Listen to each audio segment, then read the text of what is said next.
Funny how a single moment can change everything. One message, one night, one choice. I should have known something was wrong that day, but how do you see the monster inside your friend?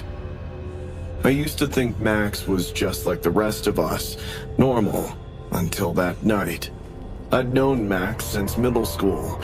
We weren't best friends or anything, but we ran in the same group. Jimmy and I, though, we were close. We always hung out after school, talking about random stuff. Girls, nothing serious. But Max, lately, something about him seemed off. It started small, little things. Max got weirdly quiet whenever Jimmy was around. I thought maybe he was just dealing with stuff, like teenage drama. I didn't think much of it at first. I was playing GTA 5 on my PS4. That's when my phone buzzed.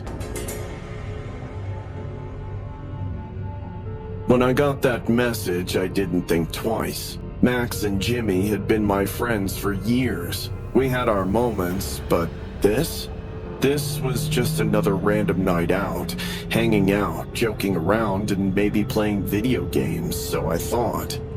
Max had always been a little different, more intense, but that's just Max, right? I met Jimmy and we started towards Max. Do you think Max is serious about some big surprise? Man, he's always full of it. Jimmy always joked. That's how he was. He'd laugh through anything, brush off any tension. But even he couldn't hide how weird things had gotten between Max and us lately.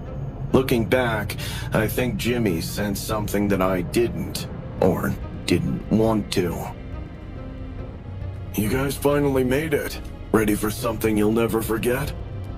I walked in and it was like a weight hit me. The air was heavy. Max didn't say much, and Jimmy, who was usually the life of the party, just sat there scrolling through his phone. It didn't feel like a hangout. It felt like something was about to go wrong. Jimmy was just trying to keep things normal, but Max, he barely said a word.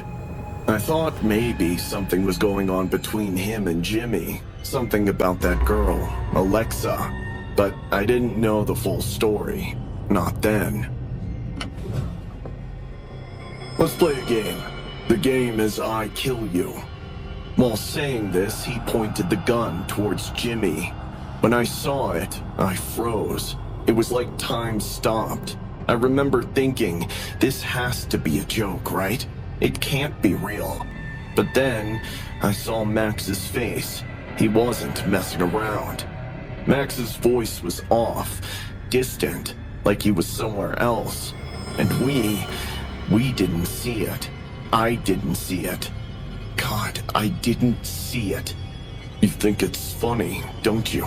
Always acting like you're better. I didn't catch it at first, the way Max's eyes changed when he said that, but it was like something snapped inside of him. Max, what the hell, man? This isn't funny. What the hell are you talking about, man? Do you think you can take her from me? It was like a nightmare, only real. Max shot him, just like that. There was no shouting, no argument, nothing. He just pulled the trigger. I was frozen. I wanted to believe it was a prank, that Jimmy would pop out of the water laughing. But he didn't. He couldn't. The room went silent. Jimmy, who was just laughing with us days ago, was now lying there, motionless. My brain couldn't process what had just happened. And then, Max did something even worse. He didn't flee, didn't panic. Instead, in a chilling and surreal act, he took out his phone, opened Snapchat, and snapped a picture of Jimmy's lifeless body. That's when I realized the Max I knew was gone. He was a stranger, a monster. I didn't think I'd ever see him again, but I did. Didn't flinch, didn't even react when they played the video, the one he posted online for everyone to see, as if Jimmy's life was just entertainment. Jimmy's gone, Max is gone, and here I am, left with nothing but memories and nightmares. Every time I hear a Snapchat notification, I feel sick.